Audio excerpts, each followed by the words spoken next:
And one thing I wanted to highlight, this is you hitting in the cage with Jazz Chisholm. And this is a TikTok. I don't even know if you know about TikTok. Yeah. I don't. My kids tell me everything. No, but I feel like we've seen you be able to help young athletes in the game a lot. Yes. And I want to know, what is your focus when you're trying to help young athletes? What were you might have been talking to Jazz Chisholm here, but what else do you want to get across to young athletes specifically? Well, the drill I'm working on right here, it seems like something simple, soft toss. Right. But see, I don't look at soft toss and take it lightly. I look at, if I throw you a soft toss and it's not a strike, where are you swinging at it? We can talk mechanics all day. Right. But if you're swinging at a ball, if you can't train yourself to swing at strikes when I'm tossing it to you, what make you gonna do it? What make you think you're gonna do it in the game? Right. So when we step in here, this is our game. So when the game start, that's the easy part.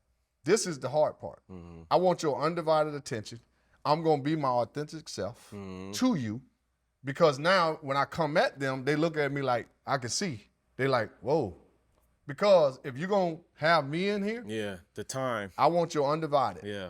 And I want your focus, and we're going to perfect this thing. And so that's why I told Jazz on this session, I need to see more of you, because, see, what's going to happen is once my DNA get in you, they're going to see a totally different player. Because I look at his hands. He's handsy. Yeah, he is. He got hands. Yeah. And what Jazz got to learn over time, and he will learn how good he really is. He will learn that. Yeah, that's good. That's good. And I guess even for your own sons that all doing what they doing, like what's most important for them to know physically at the plate, and then also mentally right now with the stages that they're at? If you're 5'11", my other son is 6'1". My youngest is 5'11 and a half. And then I have one that's 6 foot. And I have a one that's shorter than that. They playing baseball. That's your stature. God gave you that. That guy that's 6'4", that people drool at, oh, you know, he's this and that, and he's going to grow into this. I tell him all the time. There was this guy named Tino Martinez, was 6 feet tall. I think he was 6 feet tall at 12 years old. And I told him I was hunting him down because I wanted to show him I was the man in Tampa. Okay? So stop letting all these big kids, overwhelming size, make you feel like you less than. Yeah. Now, if you learn the details and you learn how to play correctly, you'll pass these guys. Right. You can't tell me Jazz Chisholm can't hit 30 to 40 home runs if he controlled the strike zone. You cannot tell me he can't. Right. Because I done seen this man hit balls where 6'5" guys hit it. Right, yeah. But what we have to do with Jazz is, and I tell my kids the same thing, what you have to do is control the controllable. And that's if they pitch to you. Right. And if they throw you a strike, control that. Yeah. I think that's always a focus is who the bigger players are, who the ones that muscular, the athletic-looking dudes. But I think there's a good message in there that goes a couple of ways is, if you have your stature, you have your stature, keep working. It's not like if your stature change, you're going to stop working. Right. So you're always working. And then even to the bigger players, or maybe who have an advanced stature, you can't stop working either, because those same ones that may be different are coming for you. We're coming, because see, now what it looked like on Tuesday is going to look different on Thursday. Right. So I always tell my sons that. I wasn't the biggest guy, but I always knew I can do anything on the baseball field, because that's why it was so funny. We were just talking about this with Bob Nightingale.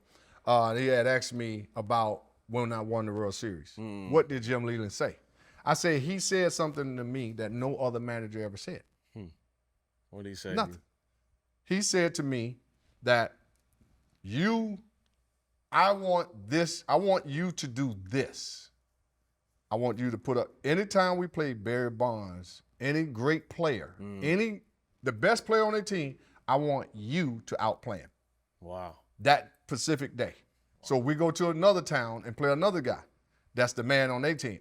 We need you to outplay him. So what that did to me, I said, cool. Because now you know that I'm that guy.